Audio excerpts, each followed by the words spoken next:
Assalamualaikum warahmatullahi wabarakatuh. Selamat malam untuk Pak Taufik dan juga teman-teman sekalian. Di sini saya Anissa Disita Wulandari dengan NIM 4142510667 akan mempresentasikan hasil praktikum biokimia saya tentang penentuan pH optimum aktivitas enzim amilase.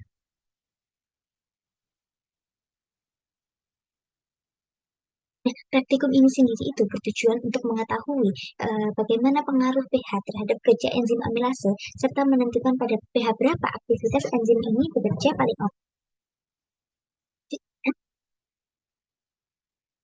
Kita masuk ke dasar teori. Sebagai acuan, kita menentukan dasar teori tentang penentuan pH optimum ini. Nah, enzim itu merupakan biokatalis yang bekerja secara spesifik terhadap substrat tertentu.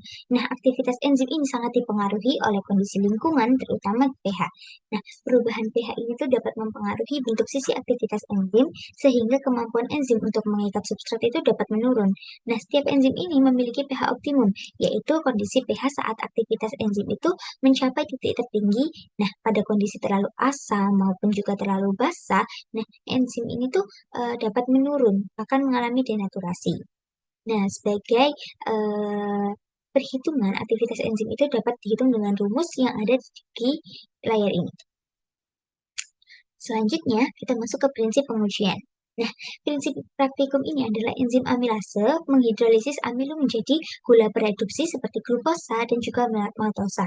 Nah, gula bereduksi yang terbentuk akan bereaksi dengan reagen DNS atau asam 3,5 dinitrosalisilat.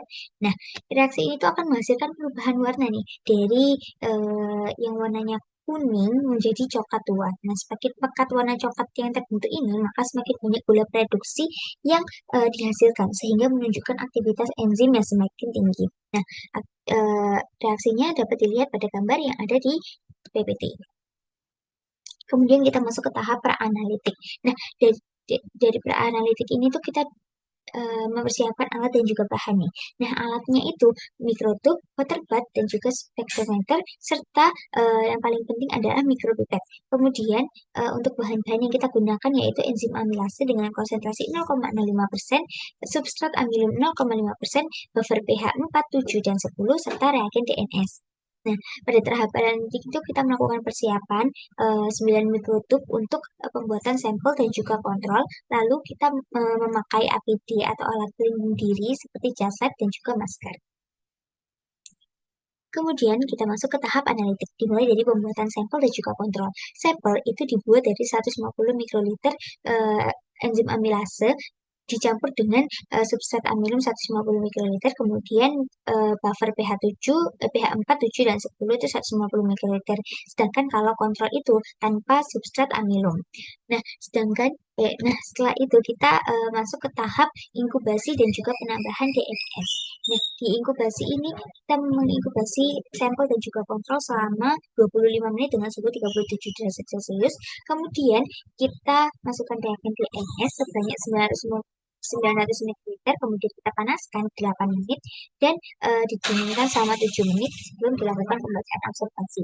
Kemudian dilakukan pembacaan absorpsi pada panjang gelombang 550 nanometer dengan alat spektrofotometer untuk mengukur nih absorbensi untuk dimasukkan ke dalam aktivitas enzim. Nah, di tahap pasca analitik ini kita mendapatkan bahwa yang kontrol itu hanya menjadi kuning karena tidak ada substrat ataupun substrat amilumnya. Sedangkan pada sampel itu berubah menjadi coklat. Ini menunjukkan bahwa aktivitas enzim itu bekerja pad, pekat, pekat paling pekat itu pada pH 7.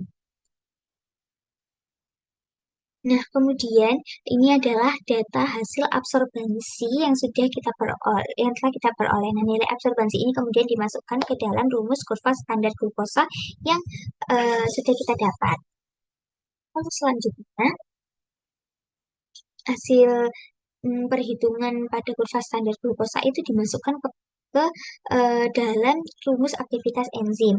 Nah, di sini kita sudah mendapatkan nilai aktivitas enzim, di mana aktivitas enzim yang paling besar itu terjadi di pH 7, pH 7 sebesar 0,382.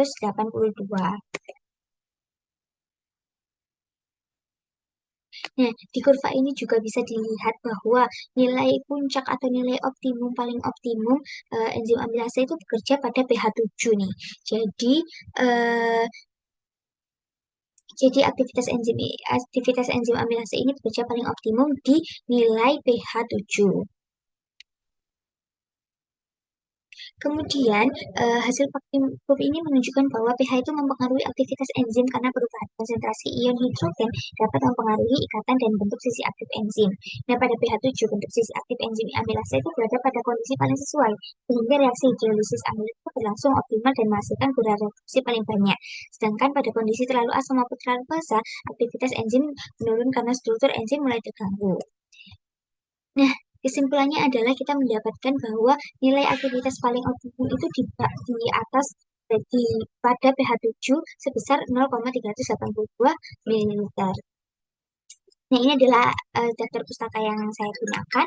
Dan sekian presentasi dari saya. Wassalamualaikum warahmatullahi wabarakatuh.